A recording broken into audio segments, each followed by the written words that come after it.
படாத மாயமாகவே உள்ளது. எகிப்தில் பிரமிட்களை உருவாக்கியவர்களுக்கு நம்முடைய பூமியின் சரியான அளவையும் நிலைப்பாட்டையும் தெரிந்திருந்தது. 23 லட்சம் சுண்ணாம்பு கற்கள் கொண்டு அமைக்கப்பட்ட இந்த பிரமிட்கள், இதில் ஒவ்வொரு கல்லும் ஒரு யானை அளவிற்கு எடையுள்ளது. பிரமிட்களில் ஒவ்வொரு பக்கமும் வட துருவத்தை பூரணமாக சரியாக எதிர்கொள்ளச் செய்கிறது. ஆயிரக்கணக்கான ஆண்டுகளுக்கு முன்பு துல்லியமான கம்பஸ் உதவி இல்லாமல் இப்படி ஒரு பெரிய கட்டமைப்பை நேராக உருவாக்கியது வியப்பூட்டுகிறது. ஒவ்வொரு பக்கமும் மற்ற பக்கத்துடன் 99% துல்லியமாக ஒத்துப்போகிறது. இரவில் இந்த பிரமிட்களை கவனித்தால் அவை ஓரையன் நட்சத்திர குழுமத்தின் 3 நட்சத்திரங்களுடன் 1000 ஆண்டுகளுக்கு முன்பே துல்லியமாக ஒத்துப்போகின்றன. பிரமிட்களில் உள்ள ஒவ்வொரு பெரிய கற்களும் சுமார் 2 டன் எடையுள்ளது.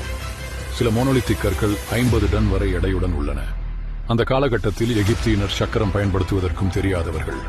இதை வைத்து அவர்கள் இந்த பெரிய கற்களை நைல் நதியின் அப்பக்கத்தில் இருந்து இப்பக்கத்திற்கு எடுத்து வந்து பிரமிட்களை உருவாக்கியது எப்படி என்பது ஒரு கேள்வியாக உள்ளது. சில நிபுணர்கள் கூறுவதுபடி கிசா பிரமிட்களை மனிதர்கள் அல்ல, ஒரு உயர் நாகரிகம் உருவாக்கி இருக்கலாம். ஆனால் அதில் எவ்வளவு உண்மை உள்ளது என்பது யாருக்கும் தெரியாது.